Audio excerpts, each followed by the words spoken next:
operations and maintenance, and capital improvements. Council member, we developed what went into the 15 operating budget, as well as what is forecast in the CIP, which you have for action today, out of a combined financial plan. But the department has never represented that there is a reserve extent of funds in the dedicated drainage and street renewal fund. And in fact, put forward both the budget and the CIP with an intent to, as aggressively as we could, maximize the investment in improvements to the city streets and drainage. But Director Kruger, wouldn't you agree that Councilmember Bradford's amendment is not taking the money out, we're not moving it, all we're doing is speeding up projects that have been identified, allow us to speed up projects in our districts that's been identified through whatever process that's in place. We're not trying to move money. Councilmember Bradford's amendment was voted on. I'm just making a point since you're up here. I'm making a point since you direct the public works. What we were talking about Councilmember, that, we already voted on that. Yeah. Could you focus on the? Well, Mayor, I'm making a point in a roundabout way to the funding part. Your colleagues are about to call a point of order on you. But and I would respect that. And I would respect that. The point I'm making is, council members, that as Councilmember Davis articulated, I wish this would have been brought at least to my attention. It was red flag, Susan, before we had a council meeting. I appreciate that. Two things that you said that I want to address quickly. One is you said that it would spiral. I'm not saying it's going to spiral. It's just that we have a cash flow scenario based on how much we're appropriating. And so and you also said something about if it's not an estimate. Well, the estimate is that, first of all, we're going to get the appropriation done. Sometimes things happen and appropriation doesn't occur because the project's not ready. But if we do the appropriation the way it's planned, the cash flow then begins on schedule and it flows the way the engineers expect it to flow. Then what I'm saying is that we just simply run out of money. It's not that we have less money, it's that we're spending it faster. That's all we're doing. And if you spend it faster, since we cannot do debt financing of projects, then in the future, if council members today will get a lot of short-term relief, but in a couple of years, council members may see projects delayed. And these are all estimates. And I would point out to council members, actually, it was Councilmember Costello that invited Ms. Bandy and Mr. Kruger here today. I do not intend to support this item, but we recognize that this is a policy decision that council members have the ability to make. Councilmember Pennington. Thank you, Mayor. I haven't studied this in detail, but we had a discussion in the committee that the accounting that you were using was based on the traditional bond financing, where if you let a construction contract for $5 million, you had to reserve $5 million because there were no assurance there would be additional bond proceeds. And this fund is not like that. You have renewing money coming in every year from taxes and from drainage fees and so forth. And so I think the intent was to take that into consideration, also observing the legal requirements, to go ahead and basically spend the fund down to zero, every year with a reasonable reserve. And so my question is there really a cash problem, as you said, or is it a calculated problem based upon not taking into consideration revenues that would be coming in before the money is actually spent? It literally is a cash flow issue, because what you just described, it was said in the committee, that it's not how our model works. The model is based on cash flow. You first determine how much cash flow you have, how much CIP you think that's going to support, then you get the appropriation capacity to be able to backstop that, which in this case we use commercial paper. So right now we have a $200 million line of commercial paper. We are going to have to increase that. And we would increase it over the years, potentially even this year. I believe we might have to this year to make it work.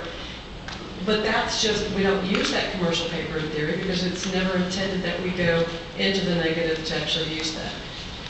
So, It is literally just So categories. are you saying that you don't spend down to zero every year or down to some reasonable reserve? We can't spend down to zero, because what happens is that as you go through the year, you get. But I mean, I know you have the money coming in at different Sure. times, and I don't object to using Bills commercial are- paper. We're trying to get the maximum amount of money out, you know, as Believe it legally or not, so possible, are we. physically. That's exactly what we prepared. We don't really have a cash flow problem. Not I mean, for we 2 can years. meet that with commercial paper if we need to. And, you know, The problem is that. let me just ask this, Okay. are you taking into consideration that this is a renewing fund every year instead of using bond proceeds that are exhausted? Absolutely. Absolutely. It's a cash flow model, it's not a bond model. Okay.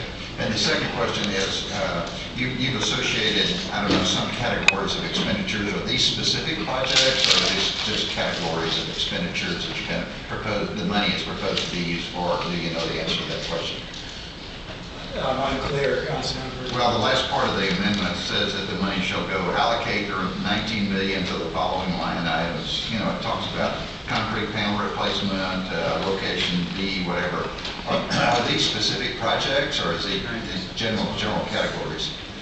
They are projects that are programmatic type projects within the current They're programmatic, but proposed. they're not associated with any particular location in the city. That's correct. Right. They will get specific as they're implemented. Yeah, but this amendment doesn't allocate the money to any specific project, just to a specific program. I would agree with that, because I understand. Okay. Councilmember, can I take some of your time over here? What the intent was, because we could advance projects from 16 to 15, but we have 11 district council members. And so what we decided to do is put it into categories that were citywide and let Public Works prioritize which ones they would Okay. use. Great, thanks. Councilmember Bradford. Thank you, Mayor. Director Kruger and Ms. Bandot tried to follow the discussion on this issue. But let me say, I'm not a teacher, not a CPA, not an engineer, just a turnip green farmer from North Louisiana. So try to bear with me here. This is a recurring funding account. So are you saying that in Davis's and subsequently Costello's or Crawford amendment in chief here, would they reference the now free $31 million from the drainage account, that if we were to spend those dollars as proposed, 4042 would go negative, you said FY 17? It could in 16, but I believe it would in 17. Now, what data you use to support that projection? Basically, the way that the cash model works is that you appropriate, right? And you appropriate a big number, 123 million is what's in new appropriation in proposed in the CIP for next year for 4042, plus some carryover, some of the funding that I mentioned earlier that we found we used some of the money for additional projects. And so when you appropriate $150 million next year in 4042, then you're not going to spend virtually any of it next year. You might spend a little bit, but you're going to be getting the documents on the street, getting the contract together, getting it to council. And so by the time they do the notice to proceed and get it started, it's not going to happen until the following year, any of the spend. So then they'll spend a certain amount next year, then they'll spend a certain amount the following year. And based on modeling how that spend occurs, as you increase the CIP, which we're doing every year, then that number gets bigger and those out years of spend get bigger, and the incoming revenue is not keeping pace with the increasing amount of cash going out, and therefore it starts going down. In this particular case, if you look at the beginning estimated fund balance, we're estimating we're going to end this year at 75 million. We're estimating we're going to end next year at 52 million. Estimating, based on just our modeling that we've already got without this 31 million, that we would end the next year at around 30 million. And so you see how the plan is, as the CIP grows, the cash balances go down. Okay, I think I see where you are, what evidence you're using to base your projections on.